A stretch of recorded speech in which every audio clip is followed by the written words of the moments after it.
sebagai perawat dan di sebelah saya ada pasien saya. Saya Mewulandari sebagai pasien. Selamat pagi Ibu, perkenalkan nama saya Rania Setia, biasa dipanggil Rania. Saya mahasiswa Fakultas Ekonomi Semarang yang saat ini sedang dinas di ruang ini selama 2 minggu ya Ibu, dan kurang 1 minggu lagi saya di sini. Hari ini saya dinas pagi dari pukul 7 sampai jam 2 siang. Saya yang akan merawat Ibu selama di rumah sakit ini. Baik Ibu, bisa sebutkan nama lengkap Ibu dan biasanya senang dipanggil apa Bu? Nama saya Mewulandari, biasanya dipanggil Mei. Baik, bagaimana kabar Ibu saat ini dan bagaimana perasaan Ibu saat ini? Saat ini tidak senang. Baik Ibu, dari yang saya baca dari data pengajiannya ya Ibu, alasannya masuk karena mendengar seseorang mengejek. Kira-kira yang menyebabkan apa ya Ibu? Baik Ibu, di sini saya akan menanya Ibu 11 pertanyaan ya Ibu. Bisa saya mulai? Bisa. Baik. Berapa sering Ibu mendengar suara yang tidak diinginkan? Sangat sering.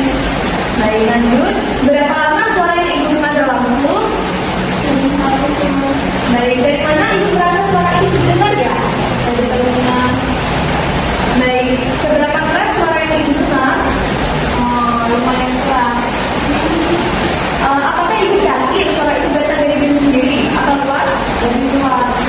Baik, seberapa sering isi suara yang Ibu dengar bersifat negatif? Iya. Apakah isi suara yang Ibu dengar? Banyak.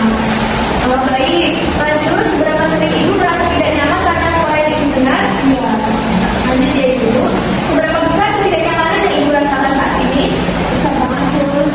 Baik, seberapa besar gangguan yang disebabkan oleh suara dalam kehidupan sehari-hari Ibu? Bagus. Baik, seberapa baik Ibu dapat mengendalikan suara yang muncul? Bisa. Apakah Ibu belum mengetahui cara mengontrol halusinasi dengan benar? Sebutkan. Baik. Apakah Ibu tertarik untuk melakukan setiap suara muncul? Iya. Baik, lanjut. Bagaimana cara Ibu mempraktikkan cara mengontrol suara-suara? Dengan bagus. Baik. Apakah dengan cara yang Ibu lakukan suara itu bisa berkurang?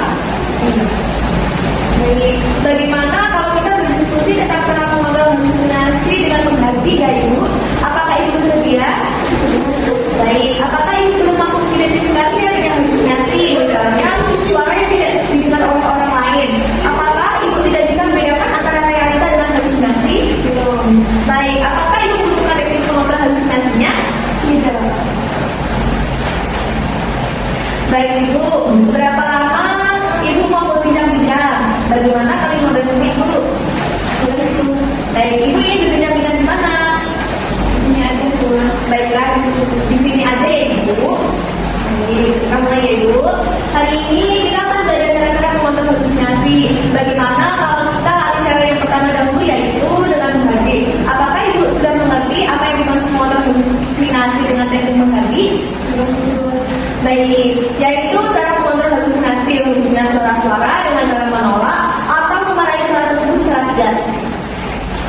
Dengan latihan teknik tadi, tujuannya yaitu agar Ibu merasa lebih berkuasa atas halusinasi dan bisa membedakan mana yang nyata dan tidak ya Ibu. Baik Ibu, lanjut yang harus dipersiapkan yaitu waktu, komitmen, dan kesiapan mental. Dan posisi harus tahu jika sedang sendiri atau dengan orang lain ya Ibu. Baik, lanjut. Caranya bagaimana Ibu? Baik, saya akan mempraktikkan dahulu ya Ibu.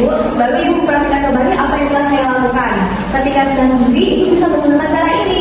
Begini Bu, jika suara itu muncul, katakan dengan keras, pergi, pergi. Saya tidak mau dengar, kamu suara palsu. Gitu ya Ibu. Sambil menutup kedua telinga Ibu. Seperti ini ya Ibu. Ketika Ibu sedang di keramaian, Ibu katakan di dalam hati saja. Coba sekarang Ibu ulangi lagi seperti yang saya lakukan tadi. Pergi, pergi. Saya tidak merasa mendengar. Bagus sekali ya Ibu. Ibu sudah bisa memperhatikannya. Baik, lanjut ya Ibu. Bagaimana perasaan Ibu saat mengontrol halusinasi dengan teknik mengerti? Baik, baiklah Ibu. Masih ingat tidak tadi kita berbincang-bincang dan belajar apa? Baik, coba Ibu sebutkan aja apa pengertiannya, tujuannya, dan apa saja yang perlu disiapkan. Bagaimana cara latihan yang sudah saya ajarkan tadi Bu?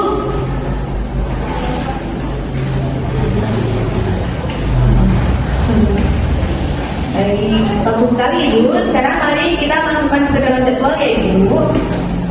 Baik, lanjut. Bagaimana kalau ada sesuatu yang membuat ibu halusinasi? Ibu nanti coba praktekkan yang tadi ya. Ibu lakukan itu sampai suara itu tidak terdengar lagi pada ibu. Lakukan itu selama 3 kali sehari ya bu, atau di saat ibu mendengar suara tersebut. Baik, bagaimana jika saya masuk ke dalam jadwal harian ibu? Cara ibu kegiatan harian adalah sesuai dengan jadwal kegiatan harian yang telah kita buat tadi ya ibu. Jika ibu melakukannya secara mandiri, maka ibu menuliskan di kolom M. Jika ibu melakukannya dibantu atau diingatkan oleh perawat, keluarga, teman, maka ibu buat di kolom B ya ibu. Baik, jika ibu tidak melakukannya, maka ibu tulis di kolom T. Apakah ibu mengerti? Baik, baiklah ibu. Bagaimana kalau besok kita berbincang-bincang tentang cara yang lain? Cara yang kedua yaitu dengan bercakap-cakap untuk mencegah suara-suara itu muncul kembali. Apakah ibu bersedia? Sedia. Baik. Besok saya kembali lagi sekitar pukul 9 pagi ya ibu. Waktunya ibu mau berapa lama? 15 menit. Baik, bagaimana? Berarti sama seperti tadi ya ibu? Iya. 15 menit. Baik. Tempatnya ibu mau di mana? Bagaimana kalau di sini lagi? Yesus. Baik, jika sudah cukup, saya izin pamit dulu ya ibu. Yesus. Terima kasih ya, Yesus. Sama-sama.